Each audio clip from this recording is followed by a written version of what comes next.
sallallahu alaihi wasallam bersabda, antara tanda kiamat ialah sedikit ilmu, banyak kejahilan, berlaku banyak perzinaan, ramai kaum wanita dan sedikit kaum lelaki, sehingga nantinya seorang lelaki akan mengurus 50 orang perempuan. Muttafaqun alaih, hadis sahih riwayat Bukhari dan Muslim. Nabi sallallahu alaihi wasallam, Nabi kita menerangkan bahawa antara tanda hampirnya kiamat ialah sedikit ilmu agama. Qillatil ilm, sedikit ilmu yang dimaksudkan di sana ialah ilmu agama akan berkurang. Ilmu agama akan makin berkurang. Banyak kejahilan. Apabila ilmu makin berkurangan, makin banyaklah kejahilan di mana-mana. Banyak berlaku perzinaan. Bila ramai orang jahil, maka maksiat makin bertambah. Bila ilmu makin berkurang, makin ramai orang yang jahil, maka maksiat berleluasa. Dan kata Nabi sallallahu alaihi wasallam, sedikit kaum lelaki dan ramai kaum perempuan. Orang lelaki makin berkurangan dan orang perempuan ramai. Statistik penduduk dunia pada hari ini menunjukkan bahawa jumlah kaum wanita lebih ramai daripada jumlah orang lelaki. Orang lelaki, orang perempuan, nisbah kelahiran hampir sama. Nisbah kelahiran hampir sama. Tapi dari segi bilangan penduduk, bila dah lahir besar, jumlah orang perempuan mengatasi orang lelaki. Bukan maknanya orang lelaki waktu lahir jadi lelaki, bila besar tiba-tiba angry bird dia lari, dia jadi perempuan. Bukan maksudnya begitu. Banyak faktor lah. Faktor kematian. Budak perempuan tak main parit, tak main sungai, tak main tempat bahaya-bahaya, tak panjat-panjat pokok dan sebagainya. Orang lelaki dengan basikal telajak masuk bawah lori, main parit siapa lemah, main sungai dan sebagainya, dia berani. Maka makin berkurang. Apabila berlaku satu musibah, suatu peperangan, orang lelaki jadi tentera, maka ramai orang lelaki yang mati, gugur syahid, yang dibunuh. Maka menyebabkan bilangan orang lelaki berkurangan. Bilangan orang lelaki berkurangan. Yang kurang tu pula kurang lagi duduk dalam penjara. Duduk pusat sereti, majoriti. Yang duduk di penjara jadi penjenayah yang ditangkap, dihukum. Ini menyebabkan bilangan orang lelaki berkurangan. Di setengah negara terdapat nisbah bilangan setiap lelaki berbanding wanita. Setengah negara hari ini nisbah dia 1 orang lelaki 11 orang wanita. Rasulullah kata seorang lelaki 50. Tak capai lagi lah. Ni setengah negara. Dia kena melihat kepada setiap tempat. Setiap tempat. Ada negara-negara yang jumlahnya lelaki perempuan seimbang lagi. Ada setengah negara yang begitu ketara, kurang orang lelaki. Negara-negara bergolak, Rohingya, Syria, Iraq, Afghanistan, negara-negara berperang ni orang lelaki sangat kurang. Dan kalau kita meneliti di merata tempat, kita akan dapat melihat ataupun membuat kesimpulan bahawa perempuan adalah lebih banyak daripada lelaki. Tengok setengah tempat. Nah, di sekolah rendah orang lelaki, budak lelaki, budak perempuan sama ramai. Masuk sekolah menengah, tingkatan 1 boleh tahan lagi. Tu pun kelas-kelas belakang lelaki dah. Kelas-kelas depan orang perempuan. Bukan perempuan ni lahir cerdik, orang lelaki lahir bodoh, tidak. Orang lelaki ni dia nakal. Dia nakal, akal dia cepat, dia lambat matang.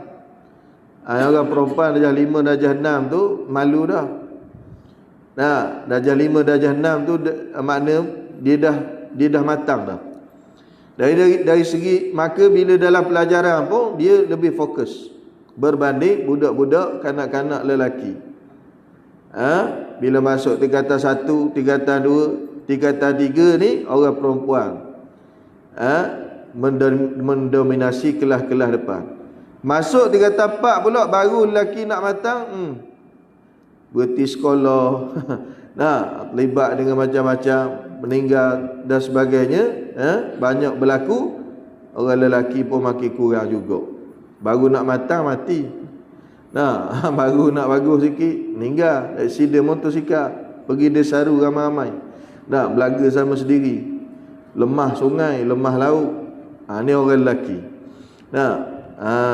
Bulan lepas 3 beradik mati lemah. Budak lelaki cerdik belaka. Yang paling bosok MRSM, yang abang dia UIA belajar universiti dah, mati lemah. Maka berkuranglah. Masuk alam pengajian tinggi, kurang sungguh dah.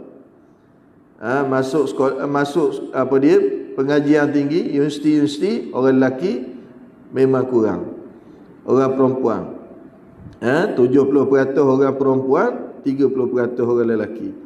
Yang lelaki tu pun tak cukup sifat. Tak cukup sifat. Tulang dia jadi tulang sotong. Dia lembut jalan begini tangan habis. Masuk alam pekerjaan pula makin kurang. Makin kurang. Baik. Menurut Ibnu Hajar, sebab bilangan perempuan lebih ramai daripada kaum lelaki adalah akibat peperangan. Betul lah. Berlaku sejak sebelum daripada Islam lagi. Bulan Safar, bulan selain daripada bulan-bulan haram, orang Arab akan berperang. Selain daripada bulan-bulan haram, dia akan berperang. Bulan haram je dia rehat, dia buat gencatan senjata. Dia sama-sama dia 12 bulan kita berperang tak boleh. 4 bulan ni kita jangan berperang. Bulan Zulkaidah, Zulhijjah, Muharram, Safar ni dia rehat. Bulan lain perang. Termasuk Syawal, Ramadan, Syawal perang. Maka bila berlaku peperangan, yang menjadi tentera orang lelaki. Orang lelaki jadi tentera, maka banyaklah kematian. Di awal-awal Islam berlaku peperangan demi peperangan. Dalam perang Uhud, perang Badar, perang Uhud, perang Tabuk, perang yang lain-lain, perang Yarmuk, perang Mu'tah, perang apa lagi, macam-macam peperangan yang disertai oleh orang lelaki. Selepas Rasulullah wafat, zaman Abu Bakar berlaku peperangan juga. Sayyidina Abu Bakar mengarahkan Khalid Al-Walid memerangi golongan murtad. Mengarahkan Khalid Al-Walid memerangi Nabi palsu dan pengikut-pengikutnya, serta orang-orang yang enggan membayar zakat. Perang lagi.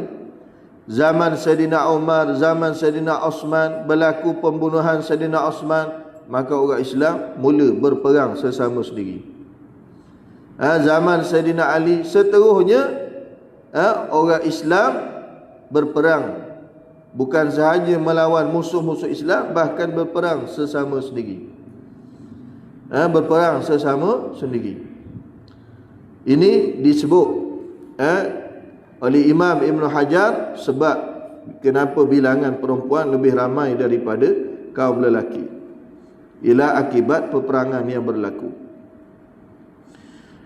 Dan kerana itulah Sayyidina Umar telah mencadangkan kepada Sayyidina Abu Bakar supaya simpanan-simpanan cebisan tulisan Al-Quran dikumpulkan. Sebab Sayyidina Umar melihat makin ramai orang Islam, para sahabat gugur syahid waktu melawan Nabi palsu, Musailamatul Kazab dan golongan yang enggan bayar zakat ni. Sahabat-sahabat di kalangan hufaz yang menghafal Quran mati ramai, syahid. Jadi Sayyidina Umar telah memberi cadangan kepada Khalifatul Rasul Sayyidina Abu Bakar waktu tu, arahkan supaya siapa yang ada tulis Quran kumpulkan. Ini sumbangan apa yang sempat dibuat oleh Sayyidina Abu Bakar selama 2 tahun lebih menjadi khalifah. Kemudian zaman Sayyidina Umar berlaku perluasan wilayah Islam. Zaman Sayyidina Osman, maka Al-Quran dibukukan.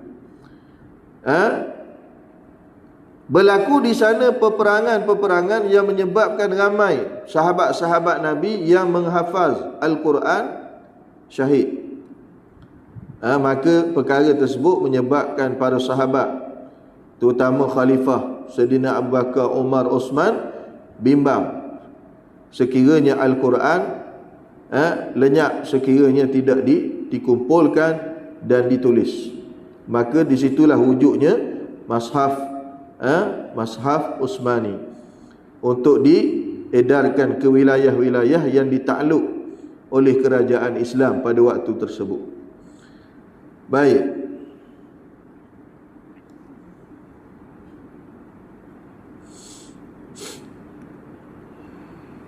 Kerana yang banyak terbunuh dalam peperangan adalah kaum lelaki, juga Allah Subhanahu wa taala menghendaki kebanyakan yang lahir di dunia adalah perempuan dan sedikit sekali daripada kalangan lelaki.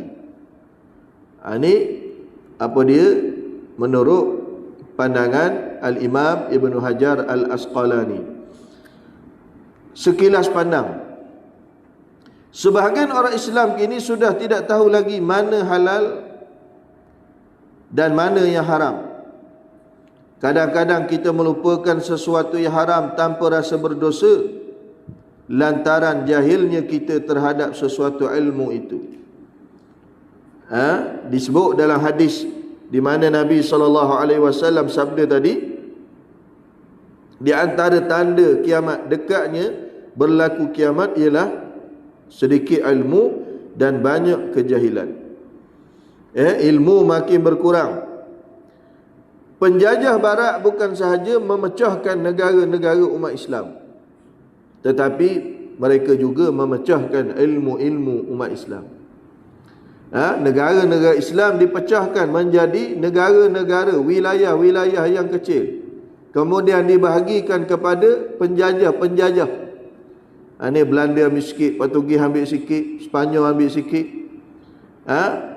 Mereka membahagikan sesama mereka, kemudian dipecah-pecahkan negara-negara umat Islam supaya mewujudkan semangat asabiyah, semangat kenegaraan. Aku ni orang negara ni, aku negara ni, walaupun mereka sesama umat Islam, gaduh sesama umat Islam. Kenapa? Masing-masing nak jaga wilayah, nak jaga negara masing-masing, sehingga rapuhnya hubungan silaturahim sesama umat Islam.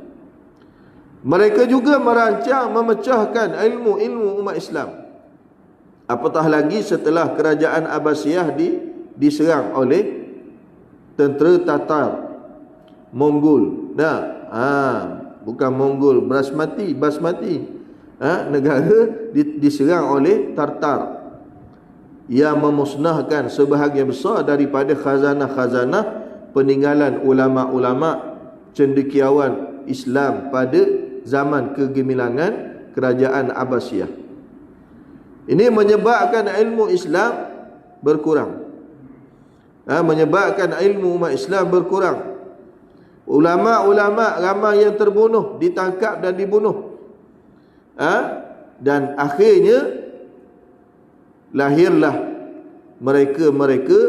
melahirlah manusia-manusia yang lemah pegangan ilmu agamanya, yang jahil. Dalam hadis yang lain Nabi sallallahu alaihi wasallam bersabda, "Innallaha la yaqbidul ilmi biqabdil ulama, walakin yaqbidul ilmi Innallaha la yaqbidul ilmi sesungguhnya Allah Subhanahu wa taala tidak akan mencabut, innallaha la tidak akan mencabut ilmu daripada dada-dada ulama. Allah tak akan cabut ilmu daripada dada ulama. Ulama yang berilmu, Allah tak cabut ilmu daripada mereka. Akan tetapi Allah akan mencabut ilmu dengan matinya ulama. Matinya ulama, sama ada mati ulama kerana meninggal ataupun mati ulama kerana dimatikan fungsi mereka dan peranan mereka. Ulama tidak dipedulikan, ilmunya tidak dipelajari, menyebabkan ilmu tadi terhenti. Ilmu tadi terhenti, ilmu tadi lenyap, ilmu tadi hilang. Hatta la yabqa aliman, sehingga tidak ada lagi orang-orang yang benar-benar alim. Orang yang benar-benar alim menguasai semua bidang ilmu, seperti ulama-ulama yang terdahulu, salafus salih yang terkenal mahir dalam semua bidang ilmu agama. Dia seorang tu cukup untuk dipelajari semua ilmu agama, ada pada dia. Semua ada pada dia. Hatta la yabqa aliman ittakhazan nasu ru'usan juhala. Bila dah tak ada orang alim, maka manusia mengangkat pemimpin-pemimpin yang jahil. Orang-orang yang jahil menjadi pemimpin-pemimpin mereka. Fasu'ilu fa'aftau bighairi ilmin fadallu wa adallu. Kemudian pemimpin tadi, tokoh-tokoh tadi, idola-idola mereka tadi, ikutan mereka tadi, orang yang mereka angkat tadi, ditanya tentang ilmu. Tuan, apa maksud, apa hukum, apa dalil dan sebagainya. Bertanya kepada mereka-mereka yang diangkat tadi, fa'aftau bighairi ilmin, maka orang yang ditanya tadi pun bercakap ke, menulis ke, mengeluarkan pandangan ke, mengeluarkan fatwa tanpa ilmu, tanpa kaedah ilmu. Akhirnya fa'adallu wa adallu, maka akhirnya dia sesat dan menyesatkan. Muslimin dirahmati Allah. Wartawan tanya kepada artis, apa maksud hijrah pada pandangan awak? Tanya artis, maksud hijrah. Saya tahun ni akan mengeluarkan 3 album baru. Saya akan berlakon filem Munafik 50. Ni tanya artis. Apakah amalan dalam bulan Ramadan ni? Bulan Ramadan ni kita tak buat konsert sebab kita berpuasa kritikok. Dia tak cakap kritikok lah, pasal hati bukan orang Terengganu. Dia kata berpuasa, tapi kita lebihkan aktiviti berbuka puasa bersama dengan artis. Buka puasa saja dia. Hotel sana, hotel sini.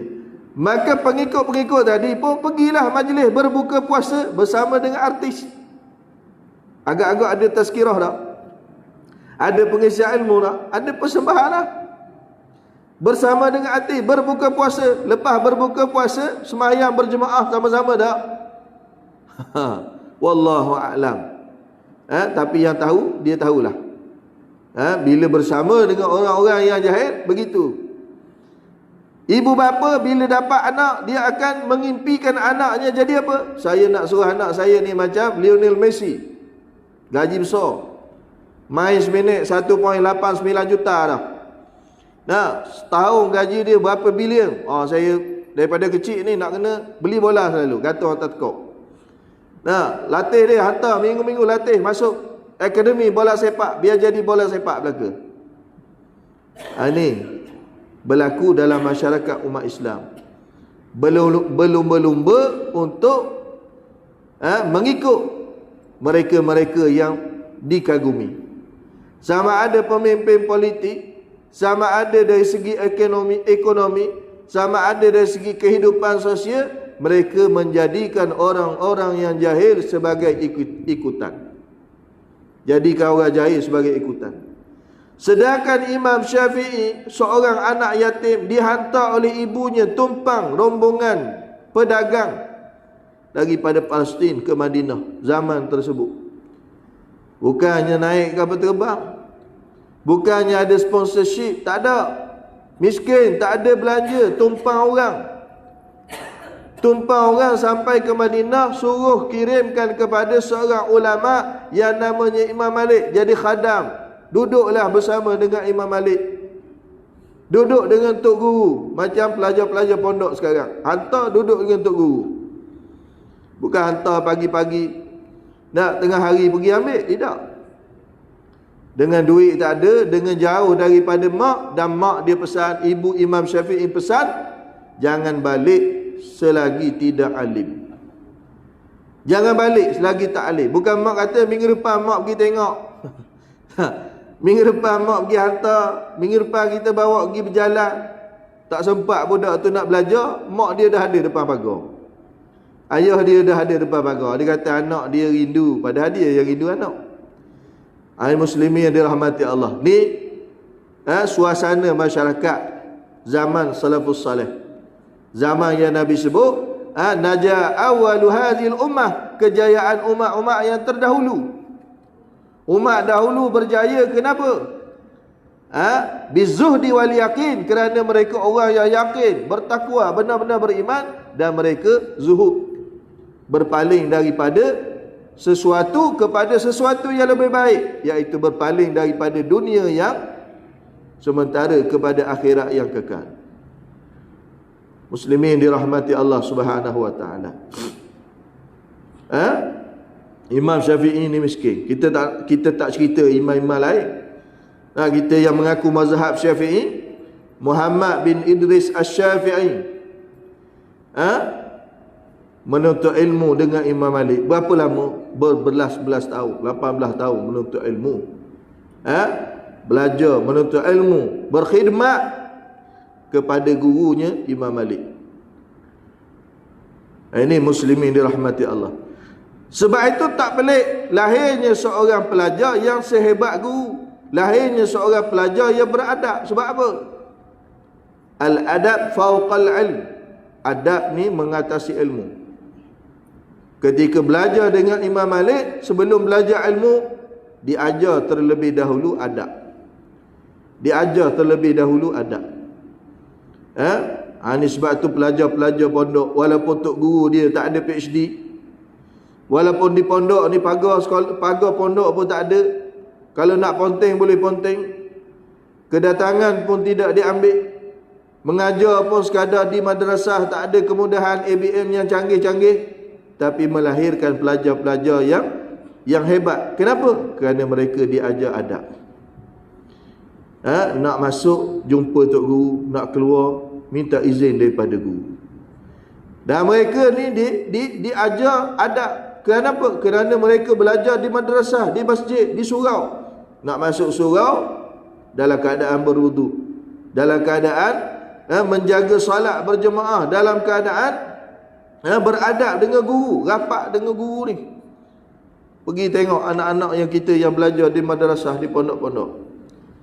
Sebab tu bila mereka keluar, mereka menjadi orang yang berkhidmat kepada masyarakat, orang yang beradab. Muslimin yang dirahmati Allah. Jadi orang Islam jangan dilekakan, jangan dilalaikan, jangan terpesong daripada matlamat kehidupan, sehingga kita menjadi sebahagian daripada tanda-tanda kiamat yang disebutkan oleh Nabi sallallahu alaihi wasallam. Ilmu yang makin berkurang, bertambahnya orang yang jahil, maka sebab itulah maksiat yang berada di sekeliling, tidak ada orang yang mencegah. Sebahagian daripada orang Islam kini sudah tidak tahu lagi mana yang halal dan mana yang haram. Dah tak tahu dah mana halal, mana yang haram. Kadang-kadang kita melakukan sesuatu yang haram tanpa rasa berdosa kerana jahilnya kita terhadap sesuatu ilmu. Salah satu puncanya ialah ilmu agama kini sudah tiada tempat lagi di hati masyarakat. Tak ada tempat. Tak ada tempat lagi. Tak ada orang lagi berminat nak belajar ilmu agama. Tak ada dah. Baik belajar sekolah yang bersekolah, apatah lagi yang sudah tidak bersekolah. Bila kali terakhir kita belajar secara formal pendidikan Islam? Secara formal, ni tak formal. Yang secara formal kena belajar. Kita tengok dari segi sistem pendidikan kita, peringkat yang terakhir sekolah menengah SPM, tulas belajar pendidikan Islam. Bila masuk bidang lebih tinggi, bidang yang lain, kalau bidang akaun, bidang sastra, bidang sains, bidang apa lagi, bukan bidang agama, tak jumpa dah pendidikan Islam. Tak jumpa dah subjek-subjek pendidikan Islam, syariah ke, usuluddin ke, tak jumpa dah. Naik lagi tinggi, lagi tak jumpa. Melainkan dia sendiri nak ambil subjek sebagai elektif dia.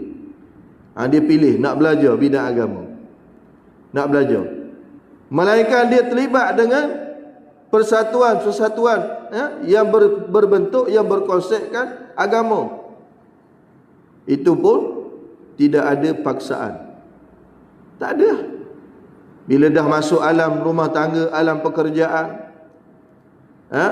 maka tidak ada lagi orang yang boleh mendorong, boleh mendesak, boleh memaksa dia untuk mendalami ilmu agama. Tak ada dah. Jadi nak belajar apa-apa nak belajar apa-apa ilmu agama ni di peringkat sekolah. Itu pun pendidikan Islam hanya satu subjek berbanding dengan subjek-subjek akademik yang lain, berpuluh-puluh subjek lain lagi. Ini muslimin dirahmati Allah Subhanahu wa taala. Saya tanya dua hari lepas semalam, bukan 2 hari lepas semalam, saya tanya pelajar, antara pelajar kelas hadapan, Rasul kita Nabi SAW lahir di mana? Kelas paling cerdik. Lahir di mana? Satu kelas sejak. Tak jawab. Tak jawab ni sama ada dia malas nak jawab ataupun dia tak tahu. Dua sebab tu je. Sebab tak jawab. Kemudian saya jawab. Saya kata Rasulullah lahir di Mekah. Ustaz yang jawab. Tak jawab. Mekah. Rasulullah lahir di mana? Mekah. Slow je. Tak semangat. Cuba panggil artis. Cuba buat persembahan. Mana-mana program, mana-mana sambutan mesti ada persembahan. Tengok pelajar yang tak keluar suara tadi, kalau ada persembahan, jadi orang ke jadi buruk? Tak maaf saya sebut, kasar sikit. Sebab apa? Sebab Rasulullah dah sebut. Kita dah jumpa ke hadis tu. Allah akan menukar mereka menjadi beruk dan babi. Bukan rupa parah, sifat. Menjerit-jerit. Sampai kering tekak. Sampai hilang suara, sampai tak sedar diri. Sebab apa? Seronok. Masuk kelas agama, tidur. Masuk kelas agama, suruh baca Quran. Dialah perempuan Melayu terakhir. Dialah lelaki kiriman Tuhan. Nak berjuruh je. Yang lebih dahsyat lagi, waktu pendidikan Islam tak datang sekolah. Sebab apa? Ustaz Azam yang mengajar. Akhirnya minggu lepas tukar. Saya kata tak guna. Kalau nak suruh saya mengajar sebab pelajar takut saya, budak tak datang sekolah, dia tak dapat apa-apa. Ustazah ambil balik lah. Ustazah ambil balik. Sebab apa? Budak tak nak datang sekolah sebab takut dengan ustaz. Kalau takut dia belajar kat rumah tak apa. Takut pasal apa? Ustaz nak suruh dia baca seorang-seorang, baca suratul Kahfi 10 ayat. Takut kena baca. Mak tu tolong telefon. Cikgu pesan sikit dengan ustaz tu. Anak saya tak nak datang sekolah sebab ustaz nak rotang. Patut dia tanya, kenapa ustaz nak rotang? Bukan saja-saja nak rotang, bukan hari-hari rotang, bukan asal pelajar je rotang. Tak. Mestilah suatu benda yang penting. Mestilah suatu benda yang berguna untuk dia, bahkan untuk mak ayah dia. Kalau mak ayah dia mati, dia baca apa? Nak baca formula ekonomi? Nak baca buku sejarah depan jenazah mak dia? Bukan saya kata subjek lain tak penting. Penting, belajarlah ilmu. Tapi agama ni bawa sampai ke akhirat. Yang dia baca itulah yang kita suruh dia baca. Yang kita suruh dia kalau boleh hafal. Bukan tak pandai, bukan bodoh. Bukti dia, satu masa semalam, dua masa semalam saya test budak paling belakang sekali. Memang paling suruh eja kijang tak reti. K-I-J-A-N-G, G. Okey, eja balik, G. Dia sebut G. Sebab apa? Cikgu sebut last sekali G. Dia tak ingat ada K-I tadi. Bukan pendidikan khas ni. Pendidikan khas saya tak marah dah. Ahli syurga tak ada masalah. Ni kalau bab cinta dia nombor 1. Bukan nombor 2 dah, nombor 1 dia seorang. Kalau bab bersolek, bab make up dia juara dah. Salah kalah mak andam. Pandai make up. Suruh je K-I-J-A-N-G. Dia kata 1. Cikgu pun kata, okey tulis G macam ni. Okey, je balik. Dia sebut G je. G. Dia sebut Allah Akbar. Jadi budak ni, kita kata budak ni lemah lah. Saya train dia, saya buat drill dia, ulang hafal sampai kerekok ni tak apalah. Saya mengajar satu kelas 50 orang. Gabung 3 kelas. Ustaz seorang. Apa kelas belakang bagi saya belaka. Tak ada masalah. Kita pun tak stres. Sebab orang nak target tinggi-tinggi kelas belakang. Dia tak boleh nak target. Tapi target saya, dia pandai bersemayang, dia pandai baca Quran sikit-sikit, terutama ayat-ayat yang dia mesti ingat tu, dia kena ingat lah. Takkanlah bodoh manusia ni. Kalau makan minum, bawa basikal, main handphone pandai, takkanlah nak baca 2-3 ayat tak erti nak baca. Jadi kita buat. Saya baca dia ikut. Saya ulang. Habis dah dekat 10 minit nak habis waktu. Okey, siapa yang dah ingat datang. Ramai-ramai datang baca depan kita. Boleh ingat. Maknanya dia bukan bodoh. Dia bukan tak pandai. Sebab apa Nabi SAW bersabda, kullu mauludin yuladu alal fitrah. Semua manusia lahir dalam keadaan sukakan kebaikan. Fitrah. Sukakan kebaikan. Apa bukti fitrah suka kebaikan? Kalau kita buat baik, kita rasa seronok. Kalau kita boleh tolong orang, kita rasa seronok, kita rasa lapang, kita rasa lega. Itu tandanya fitrah kita sukakan kebaikan. Suka orang puji kita buat baik. Suka buat baik. Kalau kita buat baik, kita akan suka. Lepas semayang kita rasa lega. Pasal apa? Itu fitrah. Kalau kita buat benda-benda yang halal, makan benda yang halal, kita seronok. Kalau orang tahu kita tak rasa malu, itu fitrah manusia. Fa abawahu, maka ibu bapalah, kata Nabi. Ibu bapalah. Puncanya ibu bapalah. Sebab lahir, dia bukan lahir cikgu tu ambil dia. Lahir ibu bapa yang besarkan dia, yang ajar dia, yang memberi contoh kepada dia. Fa abawahu yuhawidani au yunasirani au yumajjisani. Ibu bapalah yang besarkan anak tu nak jadi macam orang Yahudi ke, nak jadi macam orang Kristian ke, nak jadi orang yang menyembah kebendaan, sembah duit. Siang malam fikir duit, siang malam fikir kerja, siang malam fikir pangkat. Ni yumajjisa ni.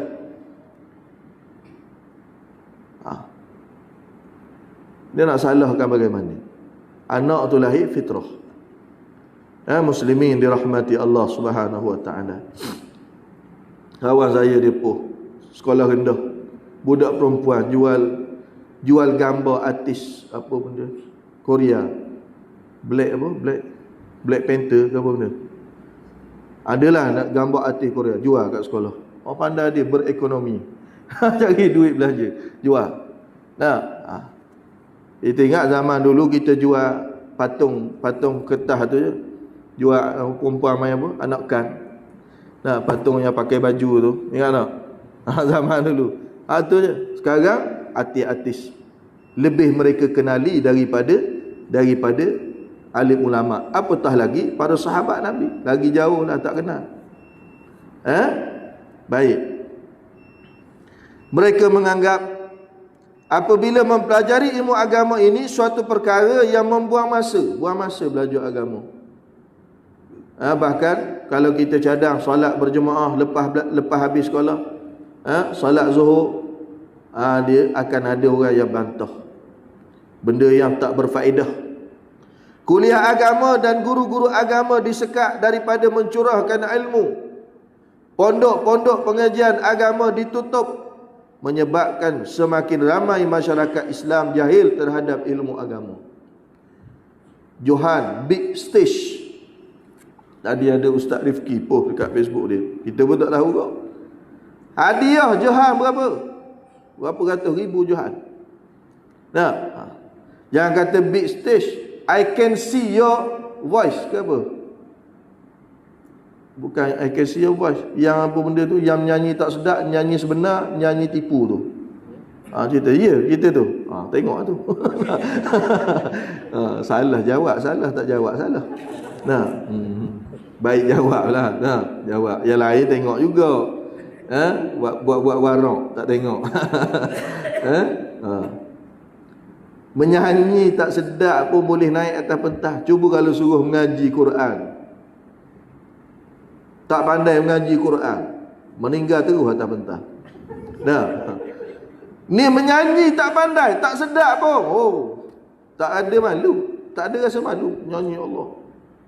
Kita dengar tu nak tutup TV. Pasal apa? Teruknya, tak sedapnya. Dapat 3,000. Yang belajar pondok, ya Allah, masak sendiri, bawa bekalan beras, ikan kering yang tahan-tahan ni. Ustaz, kadang-kadang kalau sempat masaklah. Kalau tak sempat, puasalah. Bukan cerita zaman dulu sampai sekarang. Sebab apa? Tak ada perhatian, tak ada bantuan.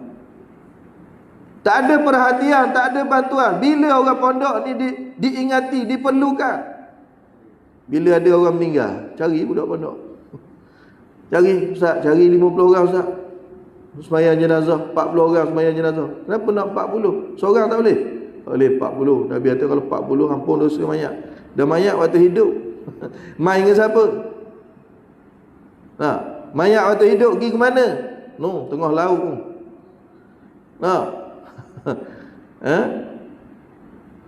Panggil geng dia lah. Geng basikal dia, geng motosikal besar dia, hak tak sembayang. Haji Jai dia masuk belaka, dia pengusi surau. Pengusi kita kena puji. Betul tak Haji Jai? Muslimin yang dirahmati Allah. Waktu hidup tak kenal rumah Allah. Waktu hidup tak kenal alim ulama. Ramai tak? Ramai. Baik. Inilah asbab terjadinya kebejatan sosial yang berlaku di kalangan umat Islam mutaakhir ini. Banyak berlakunya zina adalah berpunca daripada kurang didikan dan penerapan agama dalam masyarakat. Di samping kurangnya pengawalan dan pencegahan terhadap perkara yang mengundang perzinaan. Gejala zina ini bukan sahaja melibatkan dewasa, malahan orang tua, remaja, kanak-kanak, sesama mahram, dan tidak kurang pula dengan haiwan. Allahu Akbar. Dengan binatang. Dalam hukum, sedangkan hukum berkenaan zina dengan binatang ni dah ada sejak dulu lagi. Orang yang berzina dengan haiwan, dia kena bunuh. Haiwan yang dia zina tu pun kena bunuh. Dua-dua kena bunuh. Nah, ada haiwan tu tak bersalah pun, tak berdosa pun, tapi hukumannya bunuh. Man tarakas salata muta'ammidan faqad kafara jihara. Siapa yang meninggalkan salat dengan sengaja, kufur yang terang. Dan hukuman orang yang meninggalkan salat dengan sengaja ialah hukuman bunuh. Hukuman bunuh. Ada pandangan ulama mengatakan bunuh dan tidak ditanam di kubur Islam. Sebab apa? Sebab dia murtad. Ada pandangan ulama, terutama mazhab kita Syafi'i, hukuman dia orang yang meninggalkan salat bunuh tapi ditanam di kuburan Islam. Dia masih Islam, tapi hukumannya bunuh. Adakah salat menjadi agenda utama dalam masyarakat kita hari ini? Adakah salat ni menjadi perkara yang paling penting dalam negara kita? Dalam menjadi urusan pemerintahan ke menjadi urusan peribadi je? Jangan sibuk sembahyang ni peribadi. Sedangkan Islam, alladzina immakannahum fil ard aqamas salah, Allah kata. Dan orang-orang yang diberikan kedudukan di atas muka bumi Allah, diberikan kuasa di atas muka bumi Allah, mereka buat apa? Aqamas salah, mereka mendirikan salat. Mana sembahyang ni urusan pemerintah, bukan urusan peribadi. Nah, ini kata sembahyang, kita tegur pasal sembahyang, dia memberontak, dia marah, tak payah sibuk, ni hal peribadi. Ini tak betul. Berpunca daripada kejahilan. Golongan remaja pula sudah menjadikan pergaulan bebas berlainan jantina suatu kemestian. Tiada pula sekatan daripada pihak pemerintah untuk membendung masalah ini. Pemerintah hanya mementingkan agenda memajukan negara tanpa memikirkan secara serius gejala sosial yang berlaku. Inilah yang menyebabkan pihak atasan masih lagi meluluskan pelbagai atur cara konsert dan hiburan yang melalaikan. Lihat sajalah media masa tempatan terlalu banyak menyiarkan rancangan hiburan. Masyarakat Islam kini disuap dengan pelbagai bentuk perkara yang tidak menjurus kepada meningkatkan harga diri dan nilai keimanan kepada Allah Subhanahu wa taala. Jadi muslimin yang dirahmati Allah, mudah-mudahan hadis ini kita ambil sebagai satu iktibar, satu nasihat, satu pedoman kepada kita. Sama ada kita suka, dalam keadaan kita suka ataupun kita tak suka. Sama ada dalam keadaan kita secara sukarela ataupun terpaksa. Meninggalkan agama bukanlah satu kemuliaan, bahkan satu kehinaan, sebagaimana kata Sayyidina Umar Al-Khattab, a'azzanallahu bil Islam, kita dimuliakan kerana Islam je. Sebelum Islam datang, orang Arab dihina. Bila datang Islam, orang Arab jadi hebat, menakluk, menguasai dunia ribuan tahun. Bila mereka meninggalkan Islam, Allah gantikan dengan bangsa Turki. Allah gantikan dengan khilafah Uthmaniyah, bukan bangsa Arab. Akhirnya mereka khianat. Allah hina lagi. Hari ini negara-negara Islam berperang, bergaduh, musnah. Sebab apa? Mereka meninggalkan Islam. Mereka meninggalkan Islam. Siapa yang mencari selain daripada Islam, kata Sayyidina Umar, azallanallah, Allah akan hina dia. Kalau bangsa Arab jadi hina kerana meninggalkan Islam, sedangkan bangsa Arab dimuliakan dengan Al-Quran, dimuliakan dengan Nabi akhir zaman, Nabi Muhammad sallallahu alaihi wasallam, apalah sangat bangsa kita. Kalau kita meninggalkan Islam setelah Islam sudah sampai kepada kita, maka Allah tidak mustahil Allah akan jadikan kita bangsa yang tidak bernegara, seperti mana saudara-saudara kita yang dilanda musibah peperangan yang berlaku di seluruh dunia hari ini. Wallahu a'lam. Assalamualaikum warahmatullahi wabarakatuh.